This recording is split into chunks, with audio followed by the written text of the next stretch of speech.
আজকে আমরা ক্লাস 12 মানব জনন যে চ্যাপ্টারটা আমরা পড়ছিলাম সেই চ্যাপ্টারে আজকে আমরা এমব্রায়োজেনেসিসে প্রথম পর্যায়টা আজকে আমরা দেখব। আমরা আগের দিন দেখেছিলাম যে নিষেক প্রক্রিয়ার মাধ্যমে জাইগোট তৈরি হলো। এবার সেই জাইগোটটি ক্লিভেজ পদ্ধতিতে বিভাজিত হয় এবং ক্লিভেজ পদ্ধতিতে বিভাজিত হওয়ার মাধ্যমে তৈরি করে মরুলা। তাহলে ক্লিভেজ কাকে বলছে? ক্লিভেজ এই প্রক্রিয়াটা একটা বিশেষ ধরনের মাইটোসিস। ক্লিভেজ একটি বিশেষ ধরনের মাইটোসিস যেটি কিন্তু জাইগোট থেকে মরুলা তৈরি হওয়ার সময় দেখতে পাওয়া যাচ্ছে। তাহলে এই ক্লিভেজে আমরা বিশেষ কিছু বৈশিষ্ট্য নিয়ে আগে আমরা আলোচনা করি যে ক্লিভেজ পদ্ধতিতে কি কি হয় না হয়।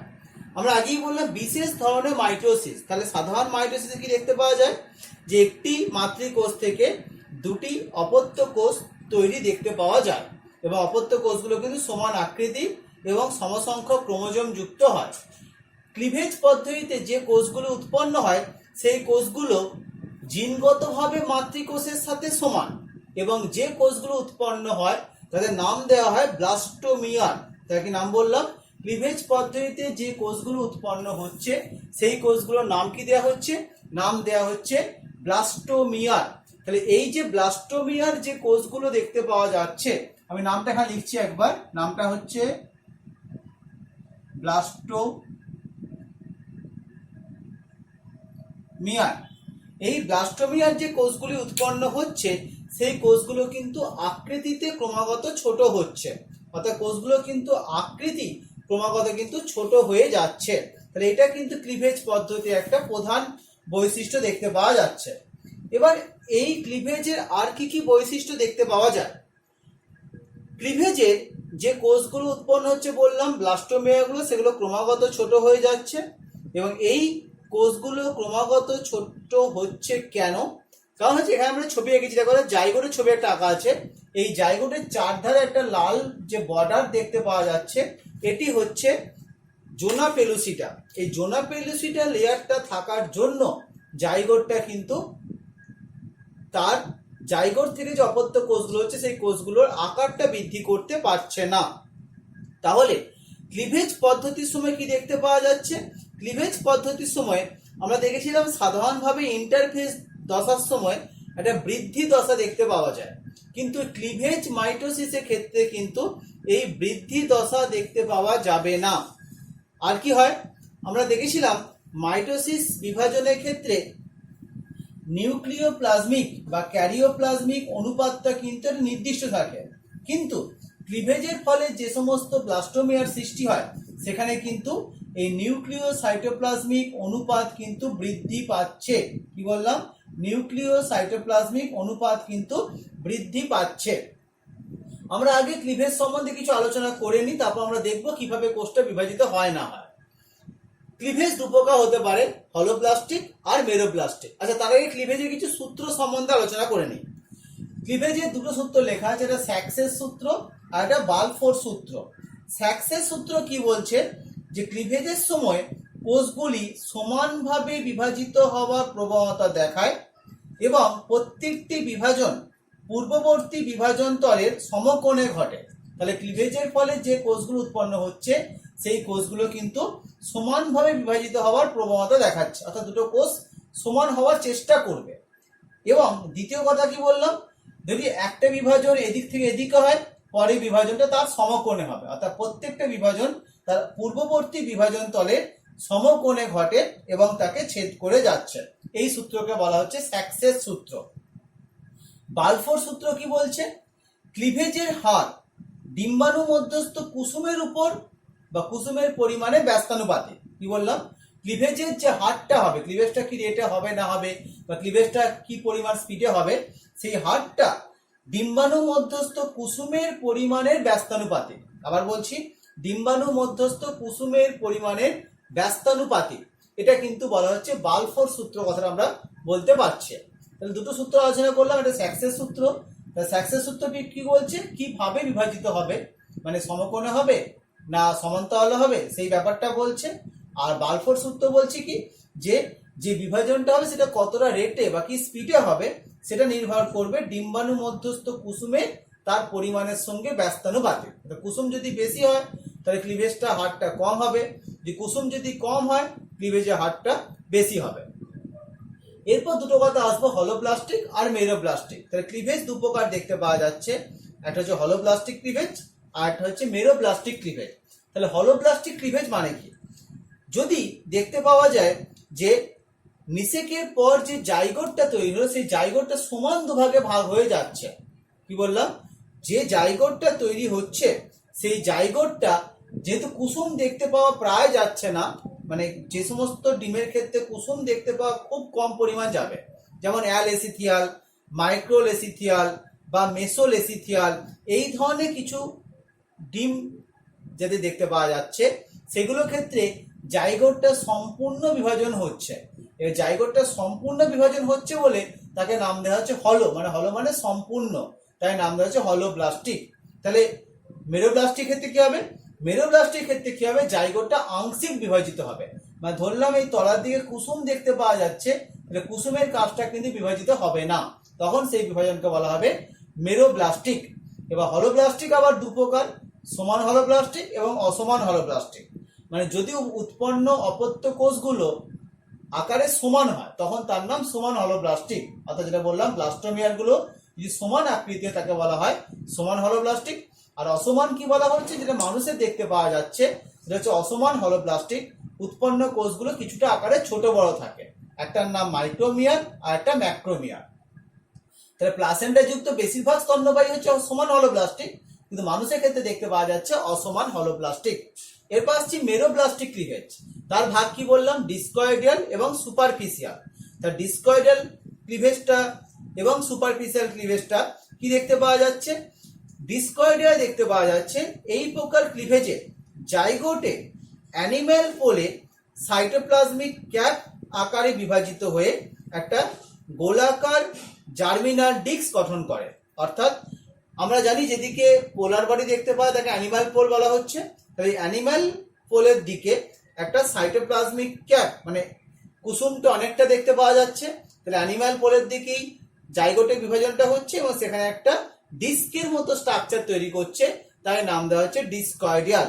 আর সুপারফিশিয়াল কাকে বলা হচ্ছে? যেখানে কুসুম দেখতে পাওয়া যাচ্ছে সেন্টারে, যে একদম ডিমের একদম সেন্টারে কুসুম দেখতে পাওয়া যাচ্ছে, তাহলে ওই জাইগোটটাকে, যে কুসুমটাকে ঘিরে জাইগোট অবস্থান করছে, সেই জাইগোটটার উপরে উপরে বিভাজনটা হচ্ছে, তাই নাম দেওয়া হচ্ছে সুপারফিশিয়াল। তাহলে পাখি বা সরীসৃপ এটা ডিসকয়েডিয়ালের মধ্যে পড়ছে, আর সুপারফিশিয়ালের মধ্যে পড়ছে পতঙ্গদের ক্লিভেজটা সুপারফিশিয়ালের মধ্যে পড়ছে। তবে আমরা প্রধানত হলোপ্লাস্টিক আর মেরোপ্লাস্টিকের এই সংজ্ঞা দুটো করে রাখবো, আর মানুষের বিভাজনটা কোন পদ্ধতি সেটা আমরা দেখে রাখবো।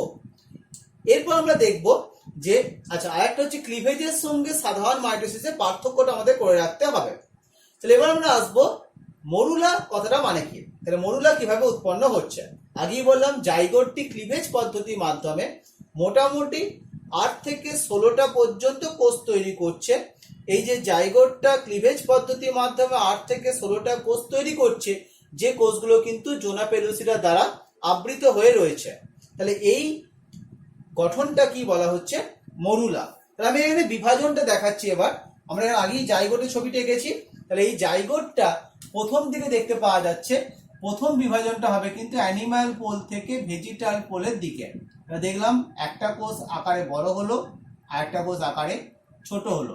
যে কোষটা আকারে বড় তার নাম দিলাম মাইক্রোমিয়ার, যে কোষটা আকারে বড় তার নাম দিলাম ম্যাক্রোমিয়ার। এর পরবর্তী বিভাজনটা কি হবে? পরের বিভাজনটা কিন্তু আগের বিভাজনের সঙ্গে সমকোণে হবে, অর্থাৎ এইভাবে প্রথমে দুটো কোষ এবং তারপর 4টে কোষ। এখানে টাইম আছে, এখানে লেখা আছে দেখো জাইগোট তৈরি হওয়ার 30 ঘন্টা পর প্রথম বিভাজনটা হয়। তার মানে নিষেকের 30 ঘন্টা পর প্রথম বিভাজনটা হচ্ছে, নিষেকের 60 ঘন্টা পর দ্বিতীয় বিভাজনটা হচ্ছে। অর্থাৎ নিষেকের পর যে আমরা সময় দেখতে পাচ্ছি, নিষেকের প্রথমে মোটামুটি 30 থেকে 40 ঘন্টা পর প্রথম বিভাজনটা হচ্ছে এবং মোটামুটি নিষেকের 60 ঘন্টা পর দ্বিতীয় বিভাজনটা হচ্ছে। 4টে কোষ সৃষ্টি হলো। তাহলে এখানেও একই দেখতে পাওয়া যাবে, মাইক্রোমিয়ার ম্যাক্রোমিয়ার ব্যাপারটা বললাম। তাহলে একটা কোষ একটু আকারে ছোট হবে, অপর কোষটা আকারে কিন্তু বড় হচ্ছে। এবার এই 4টে কোষ আবার ক্রমাগত বিভাজন করার মাধ্যমে, কিন্তু বিভাজনগুলো একই প্যাটার্নে হবে, অর্থাৎ এর পরবর্তী যে 4 থেকে যে 8টা কোষ হবে তখন দেখা যাবে কি ঠিক আগের সঙ্গে কিন্তু সমকোণে এই বিভাজনটা সম্পন্ন করছে। তাহলে এইভাবে বিভাজনটা করতে করতে কি দেখতে পাওয়া যাবে, তাহলে এই স্ট্রাকচারের মধ্যে একটা মরুলা বলে একটা কোষ তৈরি করে দিল। তাহলে মরুলা কোষটার গঠনটা কিরকম ভাবে হবে, আমরা এই ছবিটা যদি আঁকি, তাহলে এই সময়ে কিন্তু পোলার বডিটা আস্তে আস্তে অবলুপ্ত হয়ে যাবে। তাহলে পোলার বডি অবলুপ্ত হয়ে গেলেও কিন্তু বাইরে জোনা পেলুসিডার লেয়ারটা কিন্তু ইনট্যাক্ট রয়ে গেছে। তাহলে বাইরের যে জোনা পেলুসিডার লেয়ারটা ইনট্যাক্ট রয়ে গেছে, সেই লেয়ারটা যেমন আছে তার সঙ্গে কিন্তু এইভাবে কিছু কোষ সৃষ্টি হবে। হ্যাঁ, লেখা হয়ে যাবে একটা, বাইরের কোষগুলি ছোট টাইট জাংশন দ্বারা যুক্ত, ভিতরের কোষগুলি একটু বড় গোলাকার এবং গ্যাপ জাংশন দ্বারা যুক্ত। তাহলে বাইরের কোষগুলো আমরা যেরকম ভাবে আঁকছি, ভিতরের কোষগুলো কিন্তু একটু আকারে বড় হবে। এবং এইভাবে কিন্তু মোট যে কোষ দেখতে পাওয়া যাচ্ছে, এবং এই কোষগুলো সংখ্যা মোটামুটি 8 থেকে 16টা দেখতে পাওয়া যাচ্ছে, এবং এই কোষ পুঞ্জটাকে বলা হচ্ছে মরুলা। তাহলে কি বললাম, ভেতরের কোষগুলো হচ্ছে একটু আকারে বড় এবং সেগুলো গ্যাপ জাংশন দ্বারা যুক্ত, এবং বাইরের কোষগুলো আকারে ছোট, তখন তাকে টাইট জাংশন দ্বারা যুক্ত বলে দেখতে পাওয়া যাচ্ছে। এখানে আরেকটা কথা লেখা আছে, যখন 8টা কোষ অবস্থা থাকে তখন কোষগুলো খুব ঘন সন্নিবিষ্ট থাকে, এবং ঘটনাকে বলা হচ্ছে কম্প্যাকশন বলা হচ্ছে। অর্থাৎ 8টা কোষ যুক্ত অবস্থায় কোষগুলো খুব ঘন সন্নিবিষ্ট থাকছে, এই অবস্থাটাকে বলা হচ্ছে কম্প্যাকশন। তাহলে আমরা এই যে বিভাজনটা হচ্ছে, এই বিভাজনটা হওয়ার সময় কিন্তু এই গঠনটা আস্তে আস্তে জরায়ু গাত্রের দিকে মুভমেন্ট করছে। আমরা দেখেছিলাম নিষেক প্রক্রিয়া সম্পন্ন হচ্ছে কোথায়, ফ্যালোপিয়ান নালীর অ্যাম্পুলা ইসথমাস যে যোজক অংশটা আছে, এই যোজক অংশে এই নিষেক প্রক্রিয়া সম্পন্ন হলো।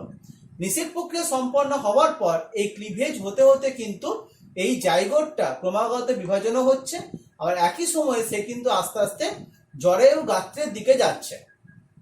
মোটামুটি 8 থেকে 16টা কোষযুক্ত অবস্থায় সে জরায়ু গাত্রের কাছাকাছি চলে যাচ্ছে, এবং এই জরায়ু গাত্রের কাছাকাছি যাওয়া পর্যন্ত কিন্তু জোনা পেলুসিডার লেয়ারটা ইনট্যাক্ট থাকছে। তাহলে এখানে একটা বিশেষ আমরা বৈশিষ্ট্য উল্লেখ করছি, জোনা পেলুসিডার লেয়ারটা আছে কেন, কি কাজ। এই জোনা পেলুসিডার লেয়ারটা কাজটা হচ্ছে, যতক্ষণ পর্যন্ত জোনা পেলুসিডার লেয়ারটা থাকবে ততক্ষণ কিন্তু রোপণ প্রক্রিয়া সম্ভব হবে না। আবার বলছি, যতক্ষণ পর্যন্ত জোনা পেলুসিডার লেয়ারটা থাকবে ততক্ষণ রোপণ প্রক্রিয়া সম্ভব হবে না। যখনই জোনা পেলুসিডার লেয়ারটা নষ্ট হয়ে যাবে তখনই রোপণ প্রক্রিয়াটা সম্ভব হবে। তাহলে জোনা পেলুসিডার লেয়ারটা কখন নষ্ট হচ্ছে, ব্লাস্টুলা দশায় নষ্ট হচ্ছে। এখানে দুটো ছবি আঁকা আছে, একটা হচ্ছে এটা হচ্ছে ব্লাস্টুলার প্রাথমিক অবস্থা, এটা ব্লাস্টুলার একটু অন্তিম অবস্থা। তাহলে এই যে বললাম ব্লাস্টুলা দশায় এটা কিন্তু আস্তে আস্তে তার বাইরের দিকে জোনা পেলুসিডার লেয়ারটাকে নষ্ট করে দিচ্ছে। তাহলে এই মরুলা থেকে ব্লাস্টুলা তৈরি হওয়ার পদ্ধতিকে বলা হচ্ছে ব্লাস্টুলেশন। কি বললাম, মরুলা থেকে যে ব্লাস্টুলা তৈরি হচ্ছে এই পদ্ধতিকে বলা হচ্ছে ব্লাস্টুলেশন। এই পদ্ধতিতে আসলে কি হচ্ছে, মানে কিভাবে পদ্ধতিটা সম্ভব হচ্ছে, দেখো এখানে দেখতে পাওয়া যাচ্ছে যে এই যে বললাম মরুলা দশা থাকা অবস্থাতে সে কিন্তু আস্তে আস্তে জরায়ু গাত্রে চলে এলো। যখন সে জরায়ু গাত্রে চলে এলো তখন কি করলো, তখন ওই জরায়ু গাত্রে আসতে তার মোটামুটি সময় লাগে 4 থেকে 6 দিন। এটা কখনো কখনো 4 দিনের মধ্যে হয়ে যায়, আবার কখনো 6 দিনের মধ্যে হয়ে যায়। তাহলে এই সময়তে কিন্তু এন্ডোমেট্রিয়াম যে লেয়ারটা জরায়ুতে আছে, এই এন্ডোমেট্রিয়াম লেয়ারটা কিন্তু দ্রুত কোষ বৃদ্ধির মাধ্যমে একটা পুরু গ্রন্থিময় রক্তজালক সমৃদ্ধ অধিক মাত্রায় গ্লাইকোজেন এবং লিপিড দানা সমৃদ্ধ একটা স্তরে পরিণত হচ্ছে, যেটা আমরা অলরেডি কিন্তু আমরা যখন মেনস্ট্রুয়াল সাইকেল নিয়ে আলোচনা করেছি তখন সেটা কিন্তু বলেছি। তাহলে এই এন্ডোমেট্রিয়াম স্তরের কোষগুলোর মধ্যে এক ধরনের পুষ্টি পদার্থ পাওয়া যাবে, যে পুষ্টি পদার্থটার নাম দেওয়া হচ্ছে ইউটেরাইন মিল্ক। তাহলে এই পুষ্টি পদার্থের মধ্যে কি কি দেখতে পাওয়া যাচ্ছে, ওই যে বললাম গ্লাইকোজেন লিপিড দানা সমৃদ্ধ একটা পুষ্টি পদার্থ দেখতে পাওয়া যাচ্ছে। এই পুষ্টি পদার্থের নাম দেওয়া হচ্ছে ইউটেরাইন মিল্ক। এই ইউটেরাইন মিল্কটা জোনা পেলুসিডার লেয়ারকে ভেদ করে মরুলার ভিতরে প্রবেশ করছে। কি বললাম, এই যে মরুয়া দেখতে পাওয়া যাচ্ছে জোনাপেয়ার লেয়ার ভেদ করে সেটা কিন্তু মরুলার ভেতরে প্রবেশ করছে। এই প্রবেশ করে সেটা কিন্তু আস্তে আস্তে মাঝে একটা গহ্বরের মধ্যে সেই তরল পদার্থপূর্ণ অংশটা জমা হয়ে যাচ্ছে। তাহলে এই যে গহ্বরটা দেখতে পাওয়া যাচ্ছে এই গহ্বরটার নাম দেওয়া হচ্ছে ব্লাস্টোসিল। কি বললাম, এই গহ্বরটার নাম দেওয়া হচ্ছে ব্লাস্টোসিল। তাহলে এখানে দেখতে পাওয়া যাচ্ছে যে মরুলার কোষগুলি কিন্তু আস্তে আস্তে নিজেদেরকে মধ্যে সজ্জাটা পরিবর্তন করছে। বাইরে একটা একস্তরযুক্ত কোষ দেখতে পাওয়া যাচ্ছে আর ভিতরে কিছু কোষ পুঞ্জ দেখতে পাওয়া যাচ্ছে। বাইরে যে একস্তরযুক্ত কোষটা দেখতে পাওয়া যাচ্ছে তার নাম হচ্ছে ট্রোফোব্লাস্ট। তাই কি বললাম, বাইরে যে একস্তরযুক্ত কোষটা দেখতে পাওয়া যাচ্ছে এটার নাম দেওয়া হচ্ছে ট্রোফোব্লাস্ট বা এটাকে ট্রোফোএক্টোডার্ম বলা হয়। আর ভিতরে যে কোষ পুঞ্জ দেখতে পাওয়া যাচ্ছে এই কোষ পুঞ্জটার নাম দেওয়া হচ্ছে অন্তস্থ কোষ পুঞ্জ বা এটাকে আরেকটা নাম দেওয়া হয় এমব্রায়োব্লাস্ট। কি নাম বললাম, এমব্রায়োব্লাস্ট নামটাও ইউজ করা হচ্ছে। তাহলে একটা বহিস্থ কোষ লেয়ার ট্রোফোব্লাস্ট আর অন্তস্থ কোষপুঞ্জ যার নাম দেওয়া হচ্ছে এমব্রায়োব্লাস্ট। এই অন্তস্থ কোষপুঞ্জটাই পরবর্তীকালে এমব্রায়োনাল নব সৃষ্টি করছে। কি বললাম, এই অন্তস্থ কোষপুঞ্জটাই এমব্রায়োব্লাস্ট বা যেটাকে এমব্রায়োনাল নব কথাটা বলা হচ্ছে। তাহলে এই ট্রোফোব্লাস্টের যেদিকে এমব্রায়োনাল নবটা সংলগ্ন থাকছে তাকে বলা হচ্ছে এমব্রায়োনিক পোল আর বিপরীত প্রান্তকে বলা হচ্ছে অ্যানএমব্রায়োনিক পোল। তাহলে একদিকে সংলগ্ন থাকছে সেটা এমব্রায়োনিক পোল আর অপর দিকটার নাম দেওয়া হচ্ছে অ্যানএমব্রায়োনিক পোল। আর যেখানে একটা কথা বলে দিই যে জাইগোটটাই বললাম যে জোনা পেলুসিডা লেয়ারটা ফ্যালোপিয়ান নালীর মধ্যে ইমপ্ল্যান্টেশন হওয়া থেকে বাধা দেবে।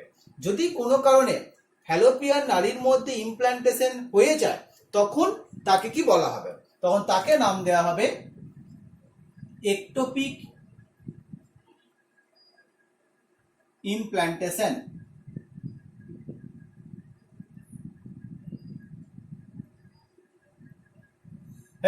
एक्टोपिक ইমপ্ল্যান্টেশন মানে কি, যদি কোনো কারণে ফ্যালোপিয়ান নালীর মধ্যে ইমপ্ল্যান্টেশন হয়ে যায় তখন তাকে বলা হবে एक्टोपिक ইমপ্ল্যান্টেশন। কেন হয়, যদি ফ্যালোপিয়ান নালীর মধ্যে এই মরুলা থাকাকালীনই জোনা পেলুসিডা লেয়ারটা নষ্ট হয়ে যায় এবং তখনই সে ব্লাস্টোলায় পরিণত হয়ে ওখানে রোপণটা হয়ে যাচ্ছে তখন সেই ব্যাপারটাকে বলা হবে एक्टोपिक ইমপ্ল্যান্টেশন। এবং এই ধরনের ইমপ্ল্যান্টকে কিন্তু টার্মিনেট করে দিতে হয় বা নষ্ট করে দিতে হয়, কারণ এগুলো নষ্ট না করলে কিন্তু সেক্ষেত্রে ফ্যালোপিয়ান টিউবটা ফেটে যাবে এবং সেক্ষেত্রে মায়ের মৃত্যুর সম্ভাবনা থাকতে পারে। এরপর আমরা যে বিষয়টা আলোচনা করব সেটা কি, সেটা হচ্ছে এখানে কথা লেখা আছে দেখো সেলস অফ রাউবার্ট। সেলস অফ রাউবার্ট টার্মটা আসলে কি বলা হচ্ছে, আমি বললাম যে ট্রোফোব্লাস্টের একটা দিকে এই এমব্রায়োনাল নব বা এমব্রায়োব্লাস্ট কোষগুলো সংলগ্ন থাকছে। তাহলে ট্রোফোব্লাস্টের কিছু কোষ এমব্রায়োব্লাস্টের সংলগ্ন আছে, বাকি কিছু কোষ কিন্তু এমব্রায়োব্লাস্টের সংলগ্ন নেই। তাহলে ট্রোফোব্লাস্টের যে কোষগুলো এমব্রায়োব্লাস্টের সংলগ্ন আছে তার নাম দেওয়া হচ্ছে সেলস অফ রাউবার্ট। তাহলে সেলস অফ রাউবার্ট একটা বিশেষ টার্ম ইউজ করা হচ্ছে। ট্রোফোব্লাস্টের যে কোষগুলো এমব্রায়োনাল নবের সঙ্গে সংলগ্ন আছে সেই জায়গাটার নাম দেওয়া হচ্ছে সেলস অফ রাউবার্ট। এই অংশটা দিয়েই কিন্তু ইমপ্ল্যান্টেশন প্রক্রিয়াটা প্রধানত সম্ভব হচ্ছে। যদি ইমপ্ল্যান্টেশনে ট্রোফোব্লাস্টের বাকি সেলগুলো হেল্প করে কিন্তু ওই অংশটাই প্রধানত ইমপ্ল্যান্টেশনে হেল্প করতে পারছে। এবার তাহলে আমরা রোপণ প্রক্রিয়াটাকে আলোচনা করব যে রোপণ প্রক্রিয়াটা কিভাবে কি হচ্ছে না হচ্ছে এবং রোপণ প্রক্রিয়া হওয়ার সময় কি কি গঠন দেখতে পাওয়া যাচ্ছে। এখানে আমরা দেখব যে যখন রোপণ প্রক্রিয়াটা সম্ভব হবে সেটা সাধারণত এখানে লেখা আছে দেখো যে ব্লাস্টোসিস্ট মানে অ্যাকচুয়ালি ব্লাস্টুলা দশাকেই ব্লাস্টোসিস্ট বলা হচ্ছে, তাই আমি ব্লাস্টুলেশন কথাটা বললাম। আচ্ছা, আমাদের এখানে কিন্তু মরুলা ব্লাস্টুলার পার্থক্যটা করে রাখতে হবে।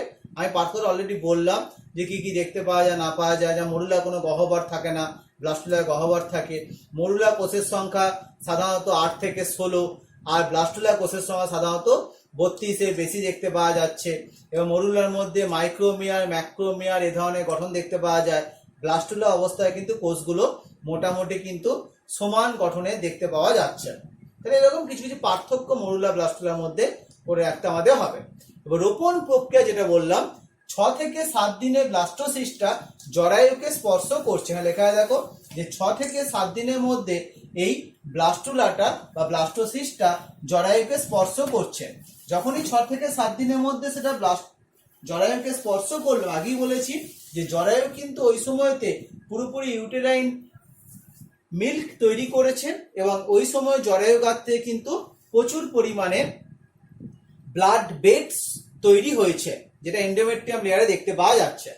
তাহলে এখানে দেখা আছে যে 6-7 দিনের মধ্যে জরায়ুকে স্পর্শ করছে, 6-7 দিনে ইমপ্লান্টেশন প্রক্রিয়া শুরু হচ্ছে এবং 10-12 দিনের মধ্যে রোপণ প্রক্রিয়া কিন্তু শেষ হচ্ছে। তাহলে 10-12 দিনের মধ্যে কি হচ্ছে বললাম, রোপণ প্রক্রিয়া কিন্তু শেষ হচ্ছে। তাহলে 10-12 দিনের মধ্যে রোপণ প্রক্রিয়া কিন্তু শেষ হচ্ছে। তাহলে আমরা এবার কি দেখব, আমরা এবার দেখব এই যে রোপণ প্রক্রিয়া 10-12 দিনের মধ্যে শেষ হচ্ছে বললাম, এর প্রক্রিয়াটা কিভাবে কি হচ্ছে সেটা আমরা আলোচনা করছি। আগেই বলেছি আমরা ব্লাস্টোসিসের বাইরে জোনাপেরোসিয়াল লেয়ারটা অবলুপ্ত হয়ে যাচ্ছে, তবেই রোপণ প্রক্রিয়া হচ্ছে। এটা ব্লাস্টোসিসের প্রথম অবস্থা, এটা ব্লাস্টোসিসের শেষের দিকে অবস্থা। তাহলে এবার কি হবে, এবার যেটা দেখতে পাওয়া যাবে সেটা হচ্ছে এই যে টোফোব্লাস্ট লেয়ারটা দেখতে পাওয়া যাচ্ছে, এই টোফোব্লাস্ট লেয়ারে আমরা কিছু ফিগারটা কিছু আঁকছি। এখানে আমরা এখানে দেখতে পাওয়া যাচ্ছে এই সময়তে বললাম কি ইস্ট্রোজেন প্রোজেস্টেরন এই দুটো হরমোনের মাধ্যমে এন্ডোমেট্রিয়াম স্তরে কোষগুলো সংখ্যায় বৃদ্ধি পাচ্ছে এবং সেখানে ব্লাড বেড তৈরি হচ্ছে এবং মোটামুটি 7ম দিনে একটা ক্যাম্প বলে একটা গঠন তৈরি হচ্ছে। ক্যাম্পটা কি? ক্যাম্পটা হচ্ছে সেল অ্যাডহিশন মলিকিউলস, অর্থাৎ ব্লাস্টোসিস যখন জরায়ুর এন্ডোমেট্রিয়ামে রোপণের জন্য তৈরি হয়ে যায় তখন ওই জরায়ুর এন্ডোমেট্রিয়াম স্তর থেকে সিএএমটা খরিত হয় এবং সিএএমটা এই ব্লাস্টুলা বা ব্লাস্টোসিস্ট এবং জরায়ু গাত্রের মধ্যে একটা আঠার মতো কাজ করে। যে আঠার মতো কাজটার কথা মানে হচ্ছে সেল অ্যাডিশন মলিকিউল, মানে একে অপরকে আঠার মতো একে অপরকে আটকাতে সাহায্য করতে পারছে। এমব্রায়োনাল পোল, আগেই বললাম এর পার্টটা এমব্রায়োনাল পোল। তাহলে এটা কোথায়? এন্ডোমেট্রিয়াম লেয়ারটা স্পর্শ করলো। ধরলাম এখানে এন্ডোমেট্রিয়াম লেয়ারটা আছে, তাহলে এই এন্ডোমেট্রিয়াম লেয়ার যেটা দেখতে পাওয়া যাচ্ছে এভাবে এন্ডোমেট্রিয়াম লেয়ারটা যেটা আছে তাকে এই জায়গাটা আস্তে আস্তে গিয়ে স্পর্শ করলো।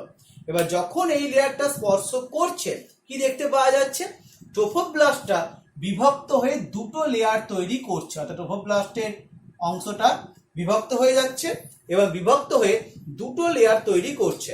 একটা লেয়ারের নাম হচ্ছে কি দেখা লেখা আছে এখানে, ভিতর দিকে সাইটোটোফোব্লাস্ট এবং বাইরের দিকে সিনসাইটোটোফোব্লাস্ট। অর্থাৎ ভিতর দিকে বলতে এই এমব্রায়োনাল যে কোষপুঞ্জ আছে বা অন্তঃস্থ কোষপুঞ্জ সেদিকটা বলা হচ্ছে ভিতর দিক, আর বাইরের দিক বলতে যেটা জরায়ু গাত্রের দিক তাকে বাইরের দিক বলা হচ্ছে। তাহলে আমরা বললাম কি, আমরা এই ছবিটা যদি একটু এইভাবে আঁকি,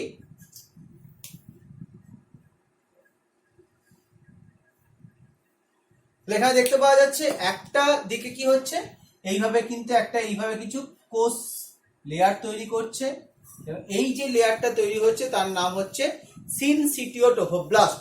আর এই সিনসিটিওটোফোব্লাস্টটার নিচের দিকে দেখতে পাওয়া যাচ্ছে কি, নিচের দিকে এই ধরনের কিছু কোষ দেখতে পাওয়া যাচ্ছে এবং এই যে কিছু কোষ আমরা আঁকছি এই কোষগুলো হচ্ছে সাইটোটোফোব্লাস্ট। তাহলে আমরা এইটাকে বললাম সিনসিটিওটোফোব্লাস্ট,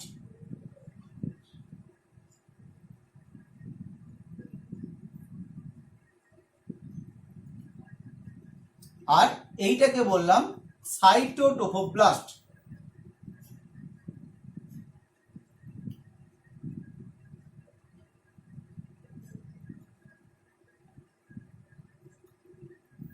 তাহলে দেখলাম যে দুটো লেয়ার সৃষ্টি হলো, বাইরের দিকে সিনসিটিওটোফোব্লাস্ট এবং ভিতরের দিকে দেখলাম সৃষ্টি হলো সাইটোটোফোব্লাস্ট।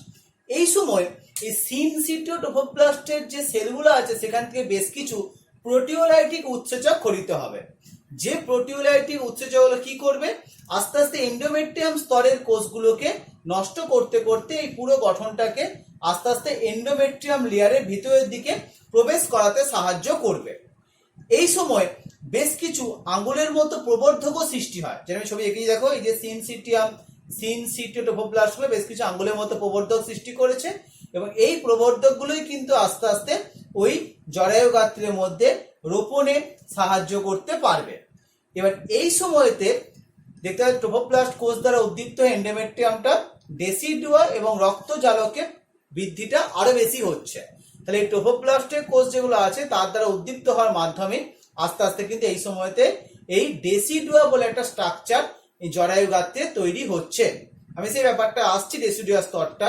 তার আগে বলে দিই এই সময়ে কিন্তু এই এমব্রায়োব্লাস্ট কোষগুলো কিন্তু আস্তে আস্তে ব্লাস্টোসিস্ট থেকে ক্রমান্বয়ে বিভাজিত হতে হতে গ্যাস্টুলা বলে স্ট্রাকচারটায় পরিণত হয়ে যাচ্ছে।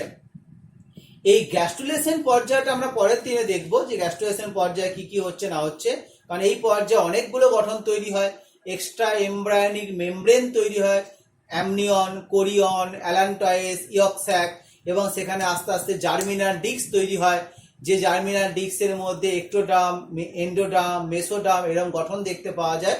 সেই ব্যাপারটা আমরা পরের দিনে আসবো কি কি গঠন হচ্ছে না হচ্ছে। আচ্ছা, এখানে আরেকটা বিষয় আছে, সেটা হচ্ছে ফাইব্রিন প্ল্যাক বলে একটা স্ট্রাকচার দেখতে পাওয়া যাচ্ছে। অর্থাৎ যে জায়গাটা ওই জরায়ু গাত্রের মধ্যে এই ব্লাস্টোসিস্টটা আস্তে আস্তে প্রবেশ করলো সেই জায়গাটায় কিছু ক্ষতিগ্রস্ত হলো। সেই ক্ষতিগ্রস্ত অঞ্চলের মধ্যে দিয়ে যদি খুব বেশি ব্লিডিং না হয়, তাই সেই জায়গাটা ফাইব্রিন প্লাগের মাধ্যমে সেই ক্ষতিগ্রস্ত অঞ্চলটাকে রিপেয়ার করে দেওয়ার কাজটা এখানে সম্পন্ন হলো। ডেসিডুয়া যেটা নাম বললাম, ডেসিডুয়াটা মোটামুটি তিনটে স্তর দেখতে পাওয়া যাচ্ছে, ডেসিডুয়া ব্যাসিলিস, ডেসিডুয়া ক্যাপসুলারিস আর ডেসিডুয়া প্যারাইটালিস। তাহলে ব্যাসিলিস কাকে বলা হচ্ছে? যেখানে ব্লাস্টোসিস্টটা রোপিত হচ্ছে, তাহলে যেখানে রোপিত হচ্ছে সেই জায়গাটার নাম দেওয়া হচ্ছে ডেসিডুয়া ব্যাসাইলিস বা বেসালিস।